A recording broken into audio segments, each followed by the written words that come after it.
Hi friends, welcome to our YouTube channel RH Academy. The main aim of this lecture is to discuss about the ESE 2020 versions in a very detailed manner. And if you like the content of our channel, then please do like, share and subscribe our YouTube channel, and don't forget to press the bell icon button. So whenever you upload a new video, the direct notification comes on mobile. If any improvements in our lectures, then please do comment in the comment section. We will definitely include all those improvements in the coming lectures. So why to waste more time? So let's get started. So now we are going to solve the 41 question. See the question here. For x of t is equal to sin 10 pi t by pi t, what is the condition on the sampling interval t so that x of t is uniquely represented by the discrete time signal x of n is equal to x of nt? So this means nothing but here we are going to sample this signal at what sampling frequency or with what sampling time period we have to sample this signal. That is what in this question they are asking.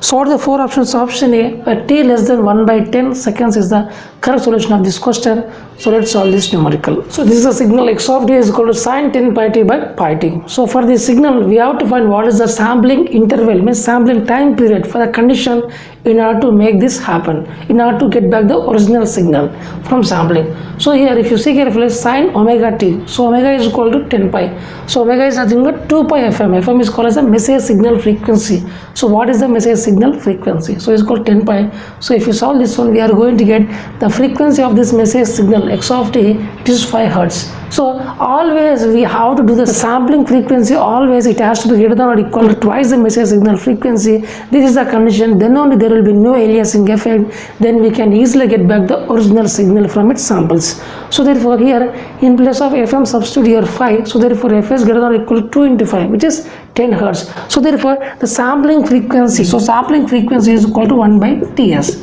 So therefore here in place of fs substitute 1 by ts greater than or equal to 10. So therefore 10, if you keep it here 1 by 10 greater than or equal to ts, it means we can write in another fashion, which is ts less than or equal to 1 by 10. So in this question the sampling interval in the question they are given, which is t. So therefore ts is equal to t, in place of ts substitute t, so t less than or equal to 1 by 10. So this is a condition. So this is a condition when the time period less than or equal to 1 by 10, then there will be no aliasing effect, then we can easily get back the original signal from its samples. But if t is greater than 1 by 10, then there will be aliasing effect, means the low frequency signals will become high frequency and the high frequency signal will become the low frequency. So you can't get back the original signal from its samples when t is greater than or equal to 10. So therefore this is a condition. For this condition, yes, you can get back the original signal from its samples. So now we are going to solve the 42nd question. See the question here.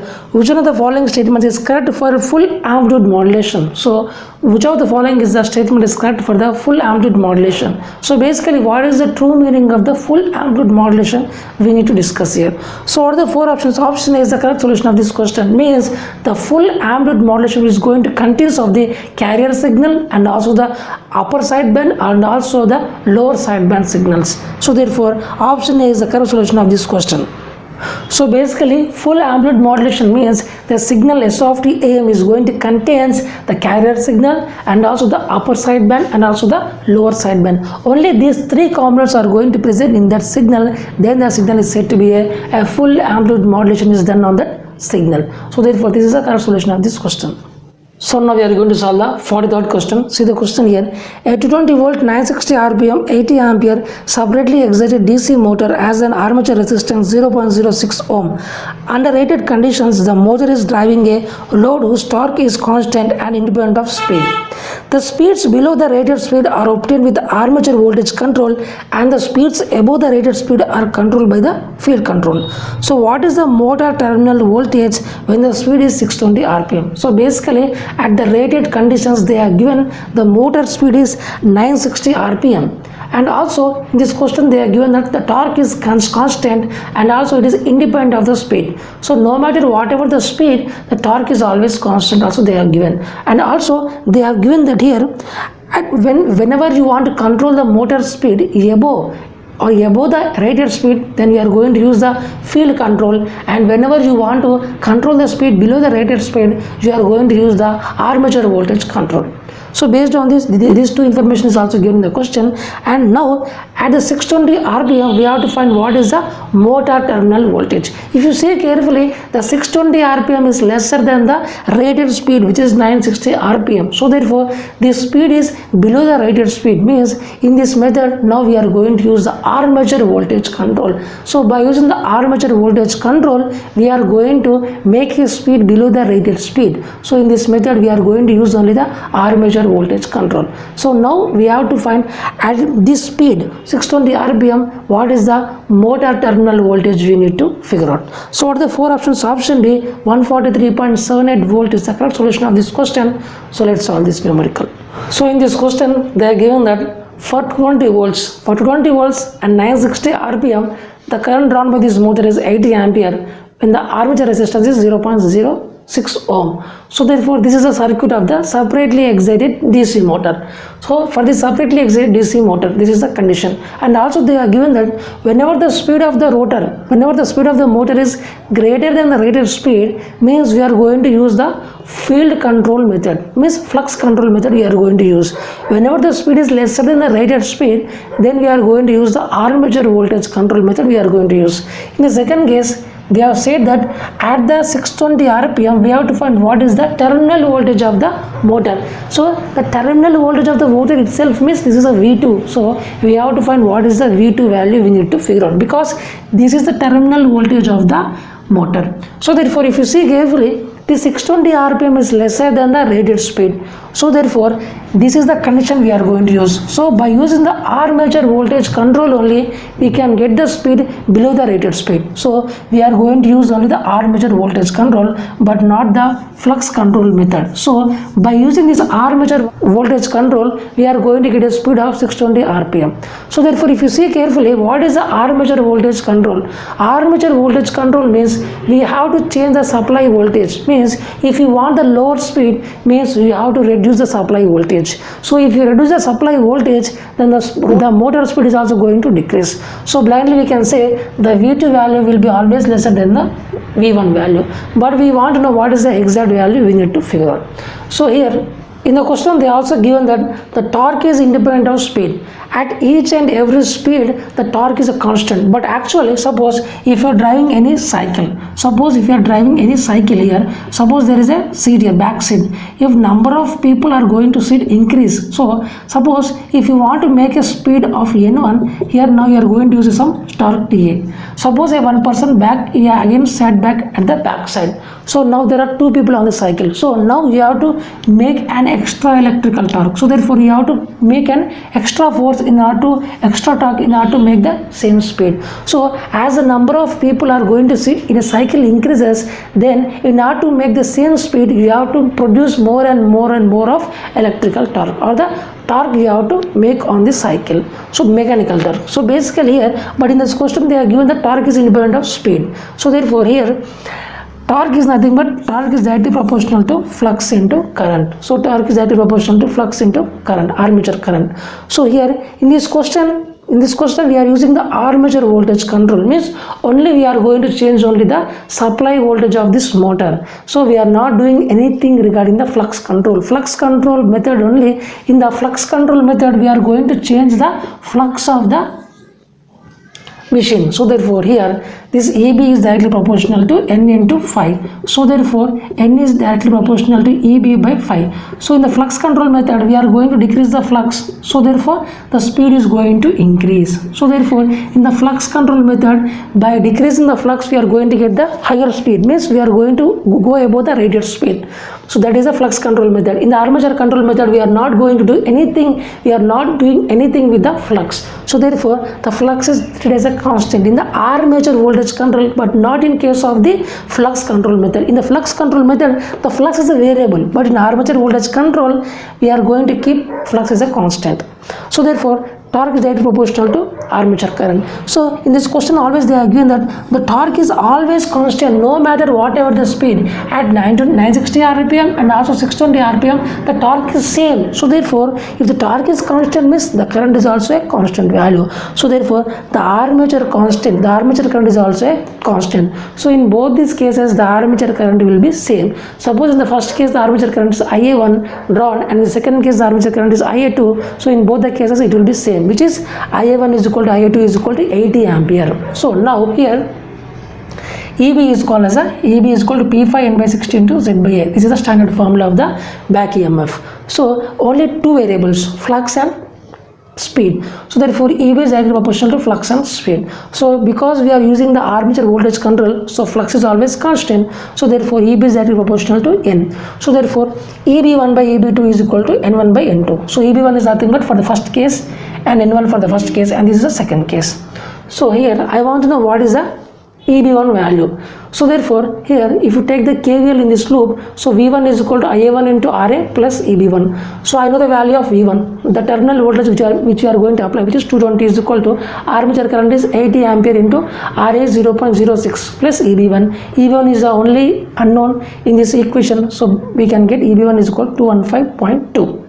So now I want to figure out what is the EB2 value I want to figure out. So therefore EB1 by EB2 is equal to N1 by N2. So I know the value of EB1 which is 215.2. EB2 I want to figure out, and N1 is 960 rpm and N2 is 620 rpm. So if you solve this equation we are going to get EB2 is equal to 138.98 volts. And now I want to know what is the terminal voltage. The terminal voltage of this motor in the second case I want to figure out at the speed of 620 rpm. So therefore by using the KVL, so V2 is equal to IA2 into RA plus EB2. As I have already told you, IA1 is equal to IA2 is equal to 80 ampere. So V2 I need to figure out, which is 80 into RA is 0.06 and plus EB2. EB2 is 138.98. So if you solve this one, we are going to get 143.78 volts is the correct solution of this question. So at this voltage we are going to get a speed of 620 rpm, and if you can see clearly the V1 is 220 volt and the V2 is 143.78 volt. So when we are decreasing the voltage, the speed is also going to decrease in the armature voltage control method. So therefore this is a correct solution of this question. So now we are going to solve the 44th question. See the question here. The period impedance of a circuit element is X. If the base KV and base MVA are double, then the new value of the period impedance of the circuit element is. So basically now base KVA and base KV, so base MVA and base KV are increased or doubled, are increased by 2 times. Then we have to find what is the new per unit value we need to figure out. So out of the 4 options, option B, X by 2 is the correct solution of this question. So let's solve this numerical. So this is the relation between the new per unit and the old per unit. Suppose in case if you forgot this formula, you can derive this formula within a fraction of seconds. So I am going to show you that one. Z per unit is equal to Z by Z base.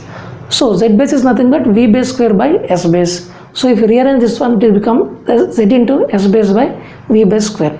So I want to know what is the actual value of the impedance. So Z is equal to Z per unit into V base square by S base. After rearranging, we are going to get this one. So the Z actual will be same. The Z actual will be same no matter whatever the per unit and the base values you are taking. Suppose I am going to take a new and the old value, but the actual value is same. So I am going to compare this one with the new and also with the old. So I want to know what is the Z per unit new. So therefore, after rearranging these two terms, after taking these two terms to this side, finally this is the expression we are going to get. So in this question they are told that the new S base is the twice the S base old and the V base new is twice the V base old. That is what they have said. So blindly substitute here. So V base new is equal to twice the V base old and S base new is twice the S base old. So after solving this one, this will get cancels, this is it cancels. So 1 by 2 whole square, which is 1 by 4, and this is X and this is into 2. So if you solve this one, finally we are going to get X by 2. So therefore the new per unit value is the half of the old per unit value. This is the correct solution of this question, and this is the actual formula. You have to remember this formula in order to solve these numericals. Now we are going to solve the 45th question. See the question here. So the main function of electrical power system is, So what is the main function of the electrical power system?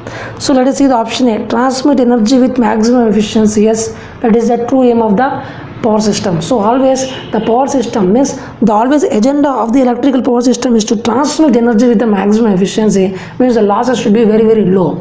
And the second option, generate energy with minimum efficiency. No, we always have to generate energy with a maximum efficiency, but in the question they have given minimum, so option B is also wrong. And option C, store energy with maximum efficiency. So here we always try to transfer the energy but not the store the energy, so therefore option C is also wrong. And convert energy with minimum efficiency. No, we always convert the energy with the maximum efficiency. So the main function of a electrical power system is to transfer the or transmit the energy with the maximum efficiency is the correct solution of this question. So option A is the correct solution of this question. So now we are going to solve the 46th question. See the question here. Which one of the following statements is not correct regarding the lap and wave winding? So in this question they are asking what is the not the correct statement regarding the lap and the wave winding. So what are the four options? Option A is the correct statement, means lap winding is suitable for high voltage but low current generators. So it is a correct statement. So therefore let's discuss something more about this lap winding and the wave winding.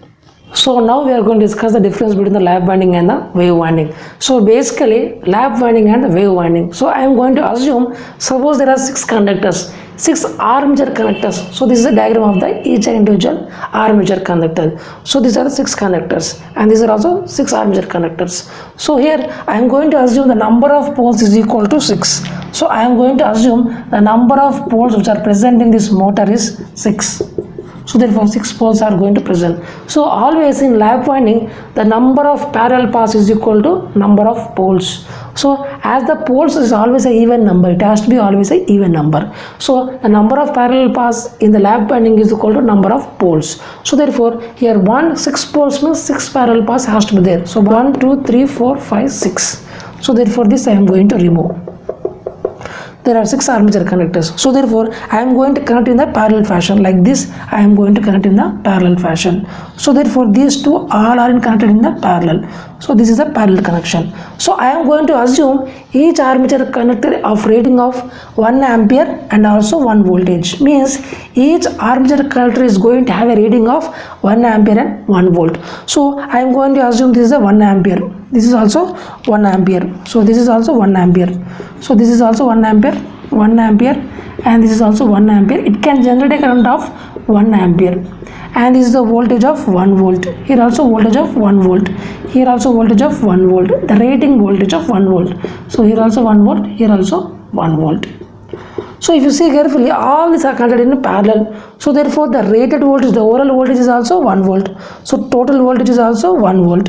But if you see the total current, so each is going to give a current of 1 ampere. So the output current is equal to, the current which is going to come outside is 6 ampere. So therefore the total current is equal to 6 ampere. So this lap winding is going to generate a total voltage of 1 volt and a total current of 6 ampere. But if you see here, in this case, in the wave winding, the number of parallel paths are only 2, means here is equal to 2, means here the 6 connectors has to be arranged in 3-3 fashion. So therefore like this we are going to connect. So like this we are going to connect. So this is the connection. So now I have already told you each armature connector is going to have a rated current of 1 ampere and 1 voltage. So this is common to 1 ampere, here also 1 ampere. So here this is 1 volt, here also 1 volt, and here also 1 volt. Same fashion here also 1 volt, here also 1 volt, and here also 1 volt. So overall voltage across this load is nothing but here this is a 3 volt, 1 plus 1 plus 1 which is 3 volt, and if you want to know what is the total current, it is only 2 ampere. So therefore here if you see carefully, this total voltage is equal to 3 volt and the total current is equal to 2 ampere. So if you compare both these two things, the voltage here is 1 volt and here it is 3 volt, and the current here is 6 ampere, but the current is here only 2 ampere. So we can conclude that this lap winding is going to give you a low voltage and high current. So low voltage and high current, and similarly the wave winding is going to give you a high voltage and low current. So high voltage and low current, but the power is same in both the case. But if you take the power is equal to voltage into current, which is 6 into 1 is nothing but 6 watt, and here power is equal to voltage into current, 3 into 6 is again 6 watt, but the power is same in both the cases. Only the rating of the voltage and the current may decrease, but the power rating is always always constant in both the cases. So therefore this is what I have drawn this diagram in order to show this one. And the number of connectors per one parallel path is going to decrease, and here number of connectors per one parallel path are going to increase in the wave winding. And the number of brushes, see this is a very important question. The number of brushes is equal to number of parallel paths. So the number of parallel paths in lap winding is T, and whereas the number of brushes in the wave winding is, the number of brushes is always equal to number of parallel paths. The number of parallel paths in wave winding is only 2. So this is a very important question. It is going to ask in any competitive examinations. So this is the difference between the wave winding and the lap winding. So lap winding is used for high current and low voltage, and wave winding is used for the low voltage and the high voltage. I have also told you with the example also. So now we are going to solve the 47th question. See the question here. The image of the line imaginary of Z is equal to 1 under the mapping W is equal to Z square. So we have to find this one. Under the imaginary of the line, image of Z is equal to 1 under the mapping W is equal to Z square. So we have to find the relation between the U and V. We need to figure out.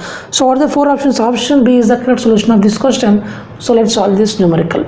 So basically this is a Z plane and this is a W plane. So this is a Z plane and this is a W plane. So we are going to map from Z plane to W plane with a condition. So in this question they are given that here imaginary of Z is equal to 1. So imaginary of Z is equal to 1 means nothing but Z is equal to X plus Iy. So imaginary of Z is Y. So therefore Y is equal to 1. So Y is equal to 1, it is nothing but this is the line. So this is the line we are going to map. So all these values means all these points which are going to present in this line, all these points which are going to present in this line, we are going to map on the W plane. So the mapping is W is equal to Z square. So with the condition W is equal to Z square, we are mapping all these points onto this plane. So therefore W is equal to X plus Iy square. So if we do the square, we are going to get X square minus Y square plus I to XY. So basically W plane is nothing but the real axis is U and the imaginary axis V. So therefore W is equal to U plus IV. So similarly here W is equal to U plus IV. So by comparing the real parts and the imaginary parts, we are going to get U is equal to X square minus Y square and V is equal to XY. But the condition is we want only those points which are going to present on Y is equal to 1. So Y is equal to 1 is nothing but this is the line. Only these points I need to map, not the each and every, not every point. Only these points I want to map onto this W plane. So therefore I need to keep a condition that Y is equal to 1. So therefore U is equal to X square minus 1 and V is equal to 2X. In place of Y I am going to substitute 1. So here X is equal to V by 2. So therefore X is equal to V by 2. I want a relation between the U and V. So in place of X substitute V by 2 square minus 1. So if you solve this one, we are going to get this is the relation. So V square is equal to 4 into U plus 1. So if you map each and every point which is going to present on this line with the mapping function of W is equal to Z square, we are going to get this type of curve. Something like this we are going to curve. So something like curve we are going to get this one. So therefore with the help of mapping W is equal to Z square, each and every point on this line, if you map with this condition, then we are going to get some type of curve. The curve equation is V square is equal to 4 into U plus 1. This is the correct solution of this question. So we are going to solve the 40th question. See the question here. In a common base configuration, the current amplification factor is 0.97. If the emitter current is 1 milliampere, then what is the value of the base current we need to figure out? So in this question they are given a common base configuration and also they are given the value of the amplification factor and also they are given the emitter current. So we have to find what is the value of the base current we need to figure out. So what are the 4 options? Option C 0.03 milliampere is the correct solution of this question. So let's solve this numerical. So basically this is the NPN transistor. So this is the collector terminal, base terminal and this is the emitter terminal. So therefore the base current IB, collector current IC and emitter current IE. So common base configuration means the base terminal is common between the input and the output. So this common base is nothing but this base terminal is common between the input and output, then we say it is a common base configuration. So therefore here in this question they are given that at this common base configuration the amplification factor is 0.97 and the emitter current is 1 milliampere and we have to find what is the value of the base current we need to figure out. So basically if you see carefully, by applying the KCL at this network, at this node, the incoming currents are IC and IB and the outgoing current is IE. So therefore IE is equal to IC plus IB. So here IC is nothing but beta into IB. So IC is equal to beta into IB. So if you take IB as a common, which is beta plus 1 into IB. So the relation between the alpha and beta is nothing but beta is equal to alpha by 1 minus alpha. So if you want to know what is the 1 plus beta, then we are going to get 1 minus alpha. So in place of 1 plus beta, I am going to substitute 1 by 1 minus alpha. So IB is equal to 1 minus alpha into IA. So I know the value of alpha, I also know the value of the IA. The only unknown parameter is IB. So substitute those values. So IB is equal to 1 minus alpha into IA. Alpha is equal to 0.97 and IA is equal to 1 milliampere. If you substitute those values and if you solve it, finally we are going to get IB is equal to 0.03 milliampere. So always this is the IB value. This is the correct solution of this question. So always from the data, whenever any value which is less than 1, the application factor if they give, this is nothing but alpha, and beta will be always greater than 1. So alpha is always less than 1 and beta is always greater than 1. So with the data based on that also we can see which is alpha and which is beta. So now we are going to solve the 49th question. See the question here. In a common base configuration, the alpha of the transistor is 0.99, its collector current is 1 milliampere, and the collector to base current with emitter open is 1 microampere. Then the value of the base current is. So based on these conditions, we have to find what is the value of the base current we need to figure out. So what are the 4 options? Option C, 9 microampere is the correct solution of this question. So let's solve this numerical. So in this question, they are given a common base configuration. Same thing as the previous one. So this is the collector, base, emitter. So base is the common between the input and output. So we say it is a common base configuration. Collector current, base current and the emitter current. So in this question they are given that alpha is equal to 0.999 and collector current is equal to 1 milliampere, and collector to base current when the emitter is open, which is 1 microampere. It means that suppose this is the emitter, base, collector. Suppose it is a NPN transistor. So emitter I am going to open and I am going to reverse bias this base and collector junction. So N means I have to give a positive and P means I have to give a negative. So this is nothing but reverse bias. So at this condition, when we are going to reverse bias the collector and base, when the emitter is open, a small amount of current, the saturation current is going to flow. This is called as a ICBO. So whatever the current which is going to flow whenever the emitter is open and the collector and base is reverse biased, that small current is said to be a ICBO, which is collector to base current when the emitter is open, which is ICBO. It is 1 microampere. So we have to find what is the value of the IB.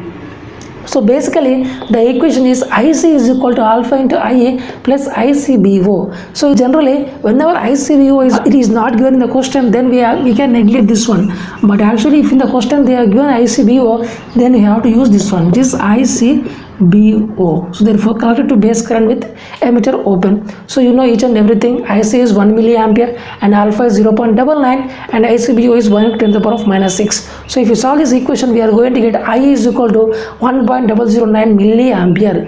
But I want to know what is the value of the base current. So if you apply the KCL at this node, then the incoming currents are IC and IB and the outgoing current is I. So therefore outgoing current is equal to sum of incoming currents IC plus IB. So we know the value of which is I, and also we know the value of IC 1 milliampere. The only unknown parameter is IB. So if you solve this equation, we are going to get the value of the base current, which is 9 microampere. So this is the correct solution of this question. So you have to remember this formula. See, this is a very standard equation, which is IC is equal to alpha into IA plus ICBO. ICBO is nothing but collector to base current when the emitter is open, means we are going to reverse bias the base and collector. The small amount of current which is going to flow at this condition is said to be a collector to base current when the emitter is open. So this is the last question of this lecture. See the question here. Question number 50. What is the output voltage for an integrator when the input is a step voltage for 0 less than t less than or equal to 2, when R1 CF is equal to 3 seconds and VIN is equal to 6 volt. So basically they are given at R1 CF is equal to 3 seconds, and also they are given the input voltage is 6 volts for a time period of 0 to 2. So we have to find what is the output voltage we need to figure out. So what are the 4 options? Option A, minus 4 volt is the correct solution of this question. So let's solve this numerical. So this is the integrated circuit. So this is the input voltage and this is the output voltage, and this is the resistor R and the capacitor C. So in this question they are given that R into C is equal to 3 seconds and also they are given that V input is equal to 6 volt for a time period of 0 less than or equal to t less than or equal to 2 seconds. So we have to find what is the output voltage we need to figure out basically. So the expression between the output and the input for integrator is V0 is equal to minus 1 by RC integration of Vn of t dt. So here RC is nothing but 3. So minus 1 by 3 into, so we are going to do only from 0 to 2 because the input is going to apply only from 0 to 2 only. So therefore 0 to 2 and the input value 6 into dt. So if you see, if you do the integration for this one, so we are going to get minus 1 by 3 into 6 into 2, and if you do the simplification, we are going to get output voltage is equal to minus 4 volt. So this is the correct solution of this question. Suppose if you don't know how you got this expression, then I am going to do it also. I am going to derive it here. If you see carefully here, the current is equal to I. So this is a negative feedback circuit. So negative feedback circuit is nothing but here. So this is a negative feedback circuit because output has a feedback with respect to negative terminal. So it is a negative feedback. Always whatever the positive voltage will be the negative voltage. So if it is 0 volt, so here also it is 0 volt. This is called the virtual short circuit. A virtual short circuit. So therefore the current is equal to VIN minus 0 by R. So I is equal to VIN by R. So this is a capacitor, same current is going to flow because here the input impedance of the op amp is very high, so this current will flow same into this capacitor. So therefore now write the basic equation of the capacitor. I is equal to C d by dt of voltage across the capacitor 0 minus V0, so it is minus V0. So if you take here I is equal to VIN by R is equal to this minus is going to come outside minus C dV0 by dt. So if you rearrange this one, we are going to get minus 1 by RC VIN into dt is equal to dV0, and if you do the integration, then finally you are going to get V0 is equal to minus 1 by RC integration of Vn of t into dt. So this is the expression of this integrated circuit. I have done this extra in order to show that this is the correct expression for this circuit. So therefore finally the answer of this solution is V0 is equal to minus 4 volt is the correct solution of this question. So by this lecture we have successfully completed the 50 questions of this electrical of ESE 2021 solutions in a very detailed manner. And if you like the content of our channel, then please do like, share and subscribe our YouTube channel, and don't forget to press the bell icon button so whenever you upload a new video, the direct notifications comes to mobile. If any improvements needed in our lectures, then please do comment in the comment section. We will definitely include all those improvements in the coming lectures. Thank you so much for watching this lecture. Keep smiling, take care and bye bye.